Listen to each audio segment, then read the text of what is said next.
The broadcast is now starting. All attendees are in listen-only mode. Good afternoon, everyone, and thank you for joining us. My name is Maggie O'Brien, and I'm pleased to welcome you to today's webinar on how to structure project-based learning in the remote learning environment. This session is hosted by Define Learning, an online project-based learning solution for K-12 educators. You can find us at definelearning.com and also follow us on Twitter at Define Learning. And be sure to tag us if you tweet anything on today's webinar. Before we begin, I just have a couple of housekeeping items to go over. First, if you are experiencing any audio issues, please check the audio settings on your computer, as well as your speaker volume settings. If you are still having issues, please visit the audio troubleshooting page on the GoToWebinar site at support.goto.com. That's support.goto.com. There you can browse quick tips or contact a support agent. There are some other icons located at the bottom of the webinar console that open additional feature panels. There you can submit a question for our speakers to answer during the Q&A session in the Q&A box. Finally, an on-demand archive of today's presentation will be available online in the next 24 hours. We'll post it on our site at definelearning.com, and we'll also email it to you within the next day. Now I'd like to introduce our presenters. Dr. David Reese is the Chief Academic Officer for Define Learning. Over the past 20 years, Dr.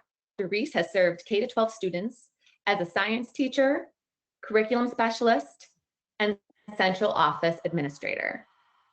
He has taught master's and doctoral courses in all areas of curriculum and professional development leadership, with a focus on authentic learning and project-based learning. Our next presenter, Dr. Carolyn Marchetti, is a former middle and high school math teacher. She's held administrative positions in math and science curriculum and assessment and supervision at the district, county, and state levels. Carolyn is currently the Director of Curriculum and Training at Define Learning. Today, Carolyn and Dave are going to share strategies that teachers can use to engage students in remote project-based lessons that deepen understanding and drive achievement. So welcome, and without further ado, I will let Dave take it away. Okay, thank you, Maggie, and thank you all so much for joining us today. Today is largely the result of numerous conversations that Carol and I have had the opportunity to have with educators throughout the United States and internationally relating to teaching remotely and the integration of project-based learning.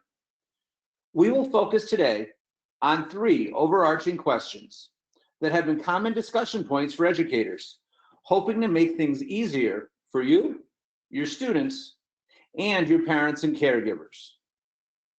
How can we connect teaching and learning in the remote environment to project-based learning?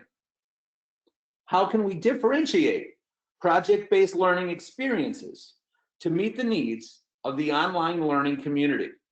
And finally, what could student assessment look like through a project-based learning approach in the remote environment? As we begin, a friend of mine, Steve Barkley, who works internationally with instructional coaches, shared with me a quote from one of his coaching colleagues. He said, "I think it is really important to know as people move to virtual teaching, it's extremely overwhelming, especially at first, and that preparing lessons takes longer than it ever has taken before."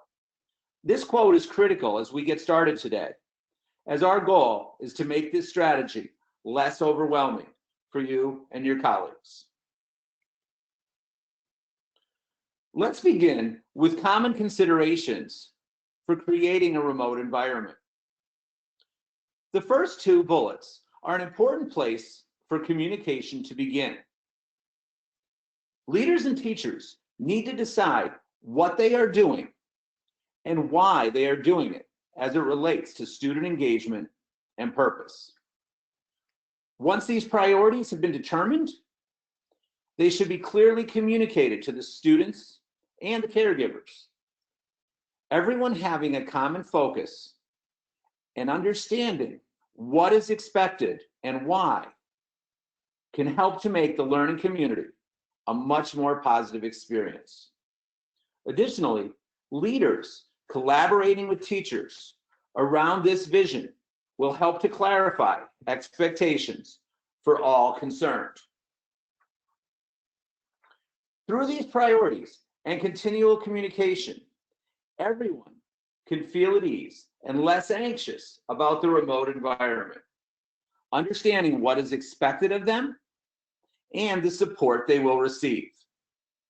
This allows the teacher and the parents to support the project as opposed to supporting worksheets.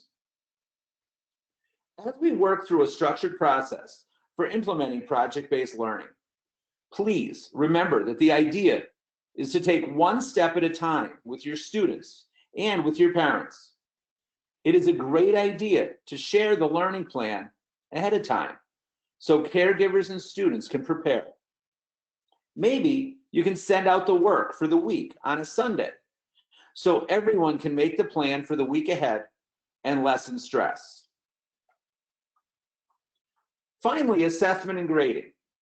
In the remote environment, we should think beyond the idea of grades.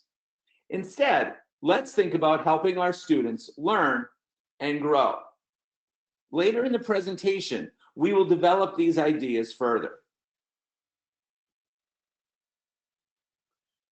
Gold standard project-based learning was developed by PBL Works, and it provides important attributes necessary to provide a deep and meaningful learning experience for students. These attributes involve providing authentic learning, focusing on critical knowledge and skills. This learning encourages students to solve real-world problems using structured inquiry throughout. The students create their products. They could be shared publicly for a specific target audience. Opportunities can exist for these students to choose the product and/or products they will create.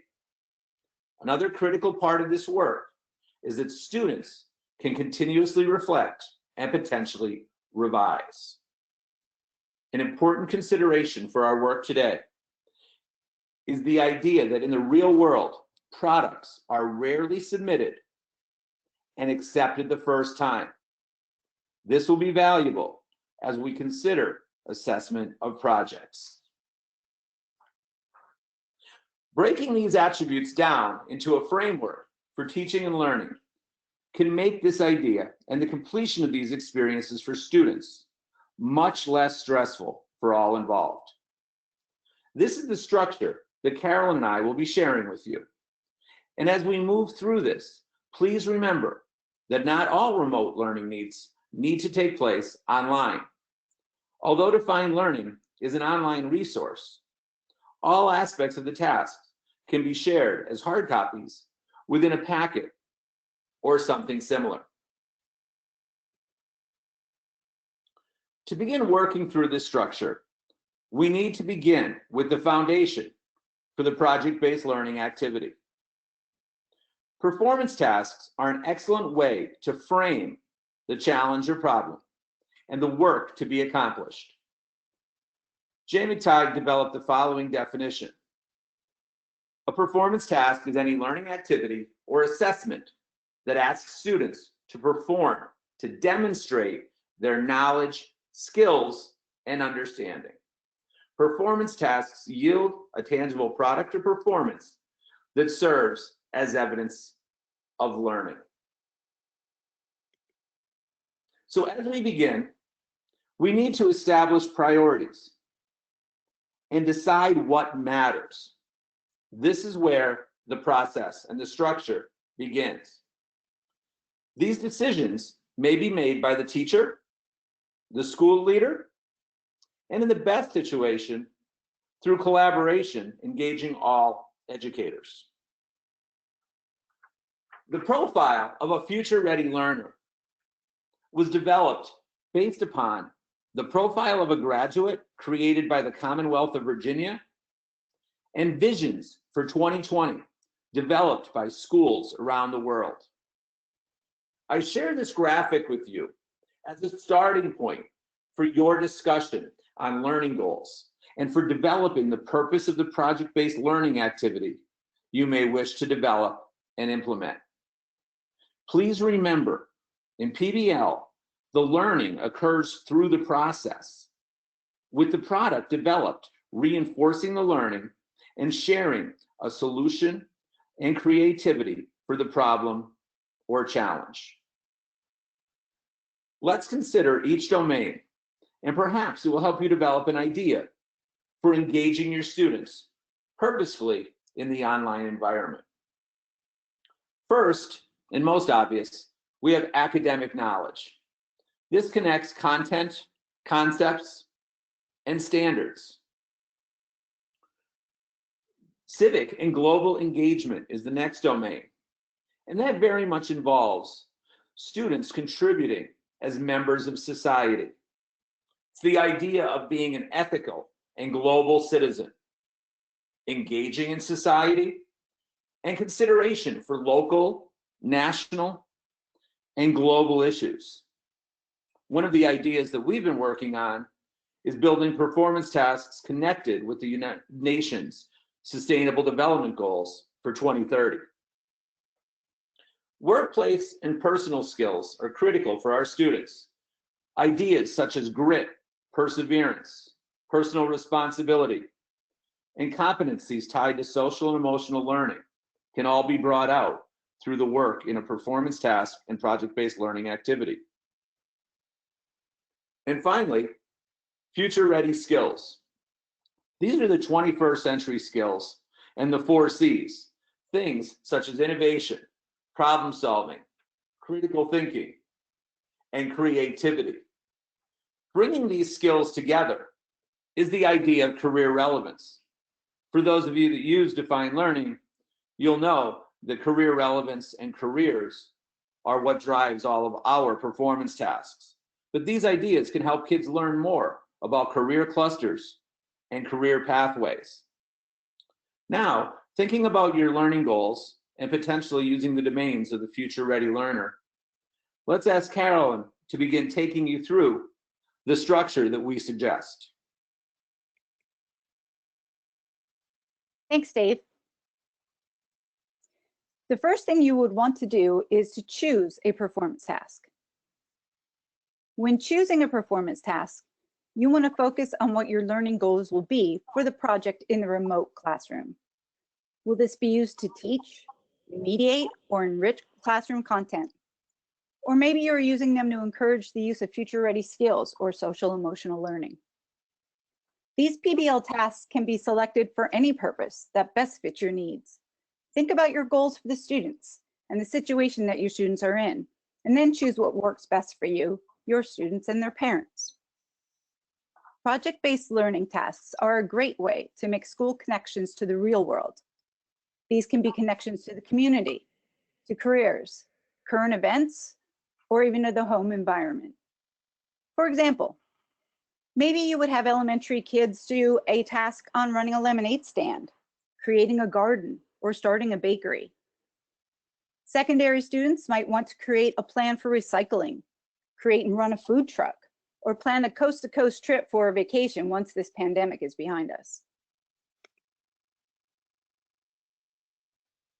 Next slide is an example of some of the tasks that we have on our site.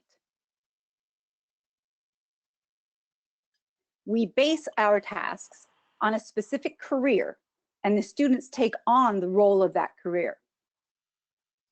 We find that students really enjoy taking on the role of a person in a job, especially if it's one that they are familiar with, is relevant to them, or they are interested in exploring and learning more about. Here, if you can see it, are some of our tasks where students will act as a backpack designer, a tiny house architect, and an aquarium designer, just to name a few. When doing PBL, you need to have a hook.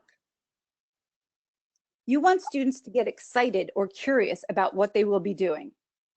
It is even better if this hook is based on a real-world context, so that it provides a bridge between the content students are learning and the world beyond the classroom. For example, the hook can be a real-world problem for them to solve or a controversial issue that they will research and then choose a side for and defend their views. You want to have something that will get the students' attention, getting them curious and wanting to know more. Think of all of the applications with our current situation. For example, kids could be doing projects on the things we need to do to protect ourselves from becoming sick. They could be creating exercise routines to do around the house to keep active, or maybe designing games that the family could play together. I'm sure you can think of so many more. In our site, we use a career as the bridge between the content and the real world, which helps to get students engaged in applying and using their learned content to an authentic and meaningful activity. Since multimedia is always a good hook, we start each task with a career video. This video helps to set the stage for what role the students will be assuming. And hopefully this video will answer those questions we get so often as teachers. Why do I need to learn this? When am I ever going to use this?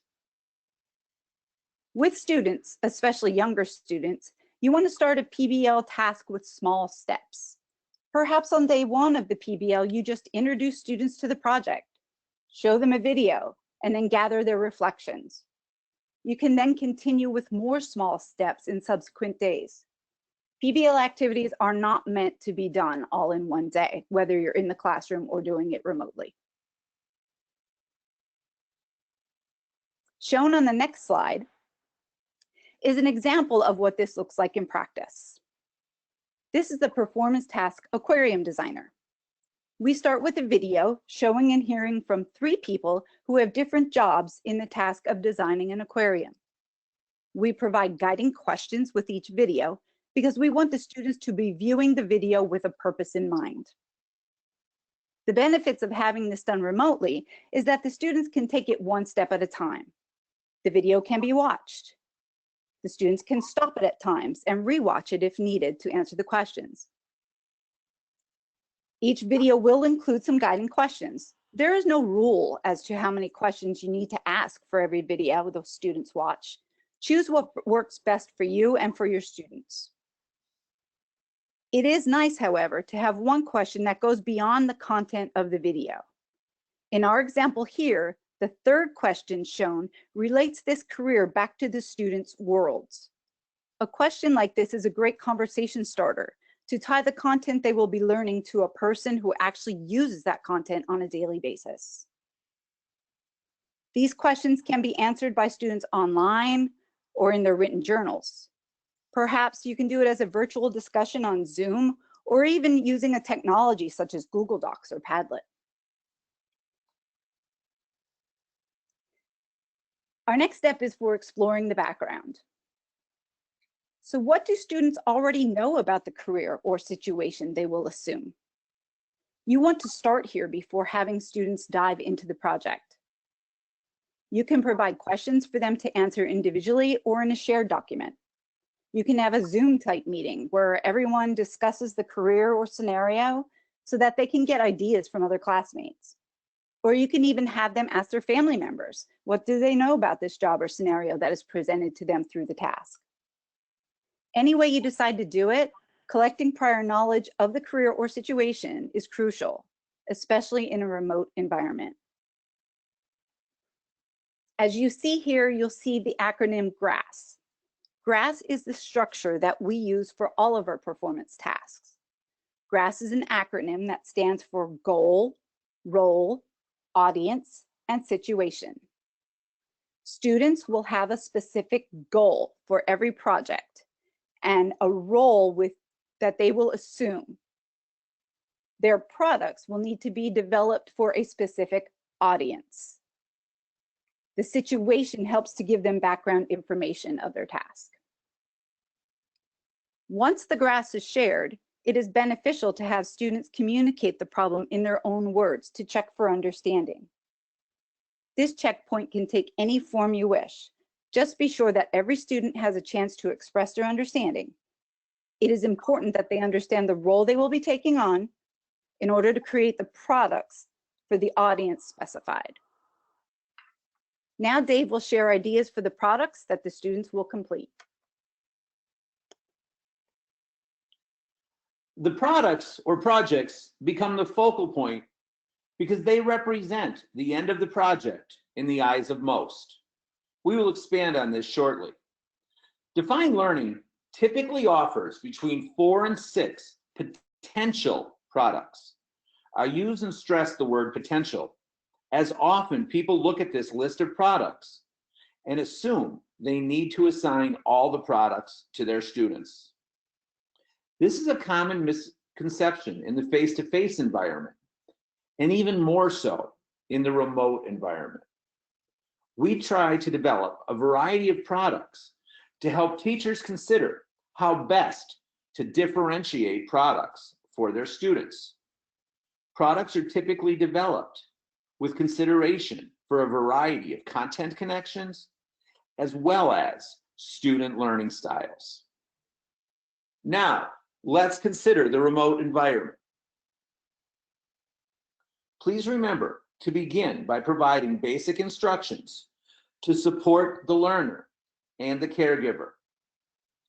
It may be best, and actually strongly encouraged by many teachers I speak with, to start with one product or one project. At the most, you may want to have students complete 2 products. But if you do that, have them complete them one at a time. The teacher may select products for the students based upon the purpose and/or the content. The teacher may select products based upon what is available at home, thinking about technology considerations. The teacher may also allow the students, to choose 1 or 2 products. If you decide to allow students to choose, be sure to bring the list down to no more than 3 products, having the students connect 1 or 2.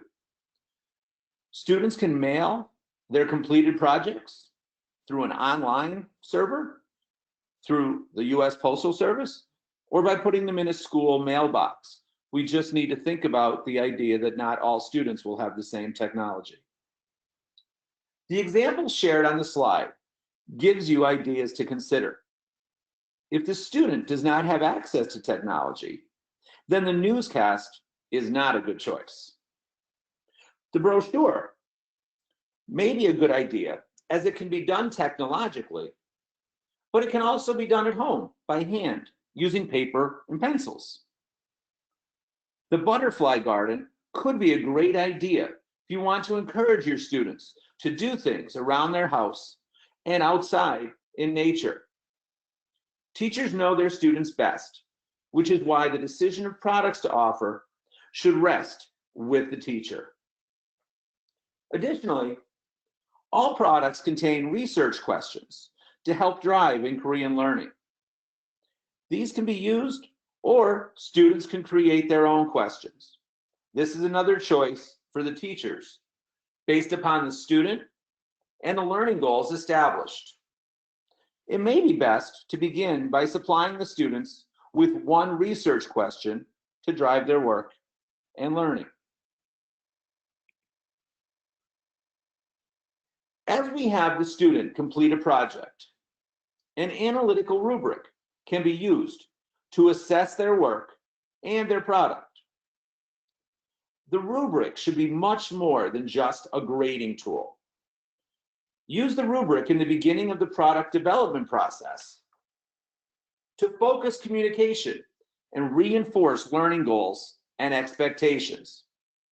This is another opportunity to provide a supportive learning community existing between the teacher, student, and caregiver, with the teacher driving communication.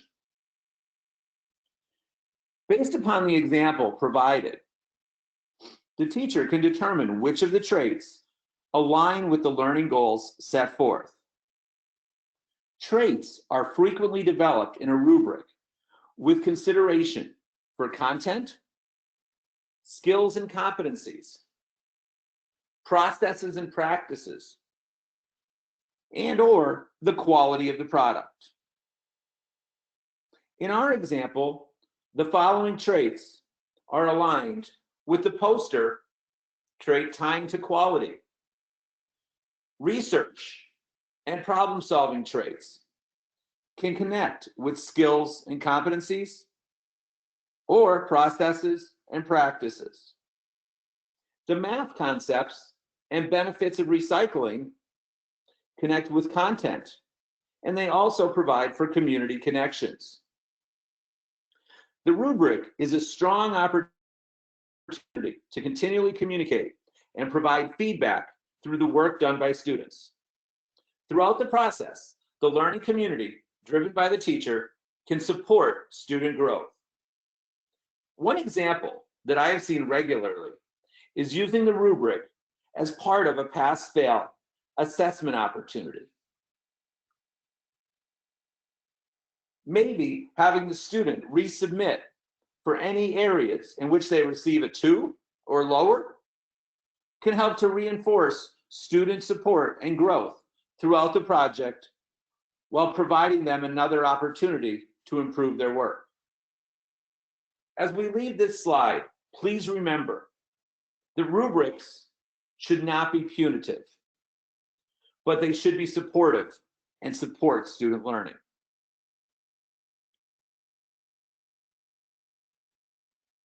Within our structure, now can be a good time to have the students conduct some research. This may look many different ways. It may involve ideas such as observation and conversation at home and or in the neighborhood with 6 feet distance. It may be a book or a magazine. It may be online in the form of video, websites, and articles. In the remote environment, the teachers can push out what they want to share with the students. Once again, in the beginning, it may be best to just push out 1 or 2 resources and or ideas for students. This helps keep the research process simple and controlled. Fewer resources may also be more easily supported by the teacher and caregiver. Students could conduct their own research if desired.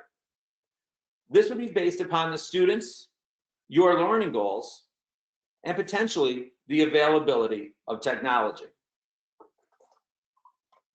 In our example, Defined Learning provides a variety of research resources, including learning objects, articles, videos, and constructed responses. For this example, I selected a learning object, which is a content tutorial for students, and a reading and audio passage that will require either a written or oral response based upon the remote learning environment utilized.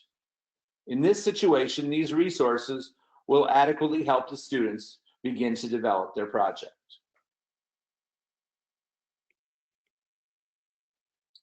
Moving on to the design thinking process. Students now will begin the product development experience. This builds on the goal, role, audience and situation, and the research and learning that has happened thus far.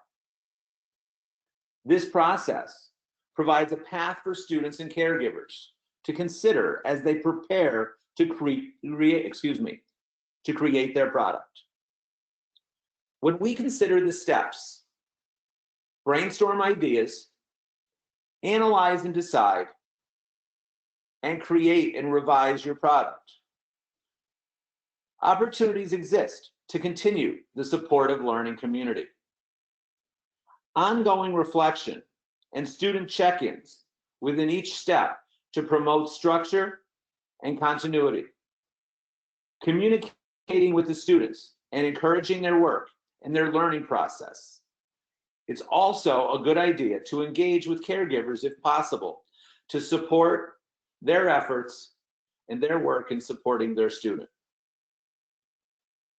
As we do these questions and check-ins, it's critical to provide real feedback that is focused on the students and their learning. Let them know that they are not alone in this process and that they are part of the learning community. Reinforce the rubric as the learning guide, an opportunity to provide further feedback in each step of this process. During this time, feedback is much more powerful than grades. Reinforcing connections to the learning goals will focus everyone involved as they continue through the process and begin creating and completing their product.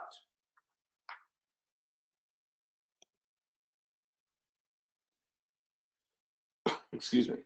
We have been sharing ideas for supporting, evaluating, and assessing students throughout the structure we've just shared. Obviously, we can provide the student with a specific letter or number grade that may or may not reflect the work, learning, and environment that was involved in this learning experience for the student.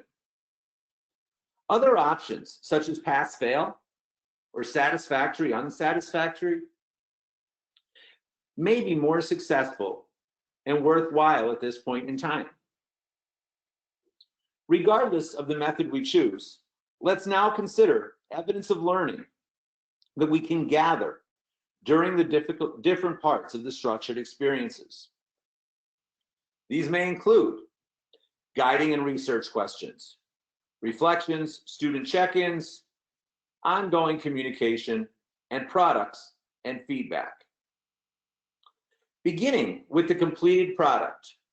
When the product is submitted to you, it will most likely have been reviewed already by you numerous times. This becomes another chance to provide real feedback and use the rubric purposefully, connecting the learning goals and purpose. You may encourage the student to resubmit based upon the feedback you have supplied and provide them a chance to increase their final grade. This is a nice way to encourage students and support them based upon a number of potential variables they are dealing with at this time. Reflections and check-ins can be incorporated through all aspects of the structure, which continues communication and encourages students to share their thinking, their understanding, and their concerns. Once the project is completed, a final reflection can be a powerful and personal way for the students to share what was learned and help the teacher evaluate the entire teaching and learning experience. A teacher recently shared with me a great idea for this final reflection. She said, make this personal and encourage the teachers to share with the students that they want to learn about the experience from the students so that they can become better teachers in this new environment. I thought that was great and very powerful. Also, Defined Learning provides a number of potential reflection questions and student check-ins that can be used as desired and also help stimulate thinking. As we begin to finish, let's revisit and remember where we started. Determine your learning goals and your priorities. Do this collaboratively with teachers and school leaders when possible. Clearly communicate and clarify your expectations throughout the experience, communicating actively with the student and caregivers. Share the plan ahead of time so caregivers and students can prepare. Maybe send out the work on Sundays. Think of what we share as individual steps that creates a structure to teaching and learning. Build your plan one step at a time and reinforce to students and caregivers that this should be completed one step at a time. And you are there to support and lead as wanted and needed. Finally, place an emphasis on feedback, beginning with clear communication related to the learning goals and the criteria to support students meeting these goals. Use rubrics to guide the learning and help support what is developed through the process. Questions can promote answers that can help gather evidence of learning and also support teaching and reteaching with the student at the center. As we finish, I've spent a lot of time talking with friends and colleagues. One major concern in Northeast Pennsylvania is that parents and students often do not see the value or need to participate remotely during the pandemic, since grades are often not given and learning is encouraged, not required. Jamie Tye provides a vision for creating learning goals worth considering based upon all that we have discussed. Sharing this idea related to your learning goals may be one opportunity to help encourage more students, parents, and caregivers to participate. Transfer goals highlight the effective uses of understanding, knowledge, and skill that we seek in the long run. What we want students to be able to do when they confront new challenges, both in and outside of school. This vision provides a great opportunity for integrating project-based learning in the remote learning environment and provides a meaningful and purposeful reason for learning to occur during this troubling time. We'll now switch over for question and answers. Thank you, Dave. Thank you, Dave and Carolyn, for sharing your insight and expertise with us. Before I tell you all a bit more about defined learning, I'd like to pause here to take a few questions. We have a good number of questions that have come in from our listeners. And the first question is from a primary teacher who is looking for your advice on assigning a PBL task remotely. She asks, should I roll out the entire task at once or break it up and roll out one section at a time? I'll take that question. And from my experience working with primary teachers and principals, it should very much be done one piece at a time. You can use the videos and ask questions, and that may be enough for one day. You can work on this over time. The idea of taking little small chunks is very powerful. Having the kids create products, thinking about what they may have at their home is a great opportunity for the students to create products. And the parents are very interested in participating. So making sure to provide expectations and instructions to help the parents can be very beneficial. Okay, thank you. The next question is, as a principal, how many or how often would you recommend I have my faculty trying to complete a task with his or her students in this online environment?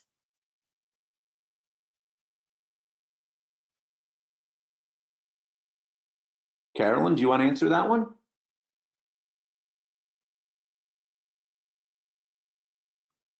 I think we've lost Carolyn. I can answer that question.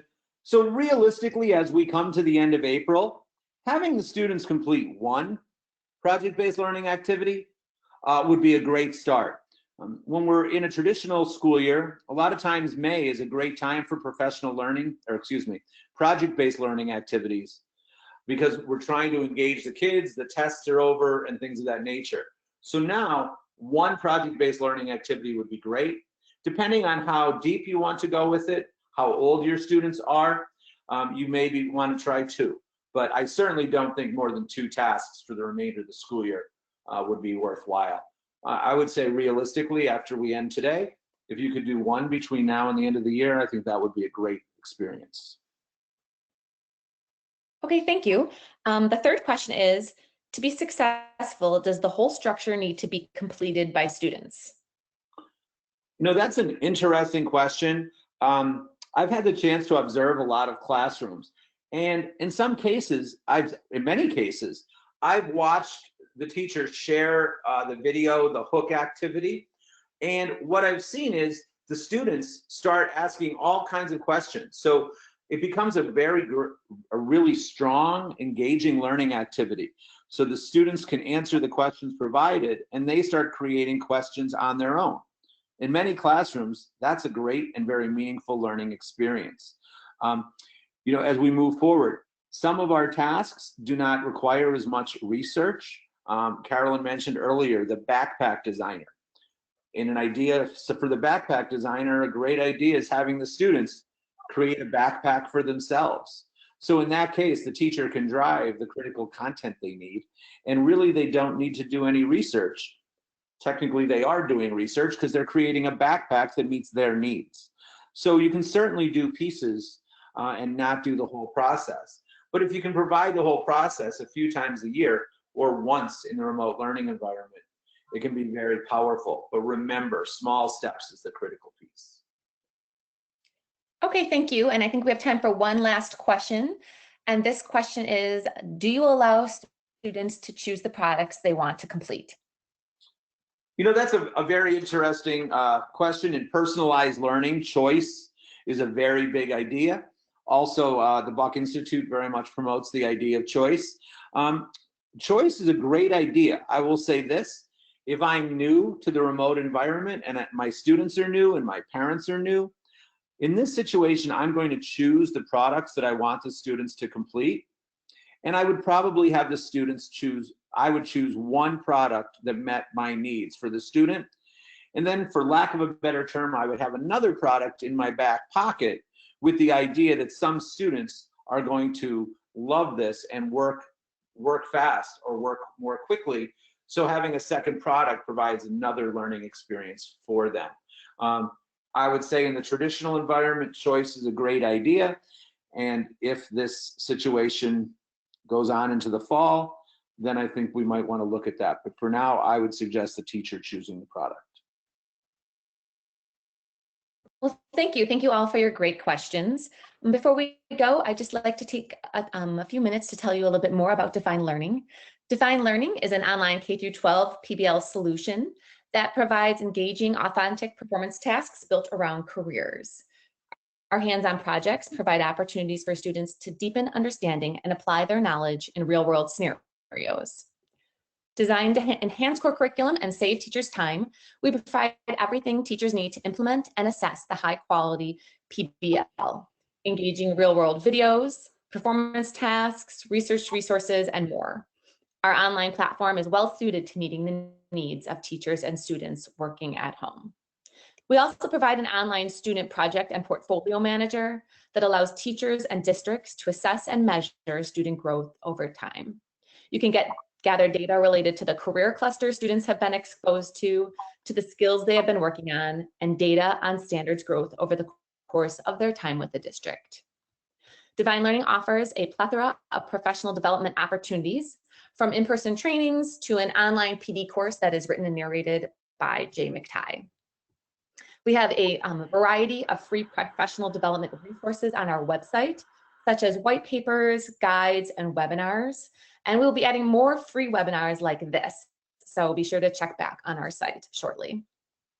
If you're not currently a Define Learning customer and would like to get started with projects right away, we offer free e-learning projects on our website at definelearning.com. Just click on the free e-learning projects tab on the front page. And for access to all that Define Learning has to offer, click on the Request a Demo button on the top right-hand corner for a demo and free 30-day trial. Well, that concludes our webinar. I know a few of you had asked if we will be sending the PowerPoint slides, and we will be emailing you a recording of the webinar along with the PowerPoint slides within the next 24 hours, and they will also be available on our website. So thank you to everyone for joining us, and have a great rest of your day.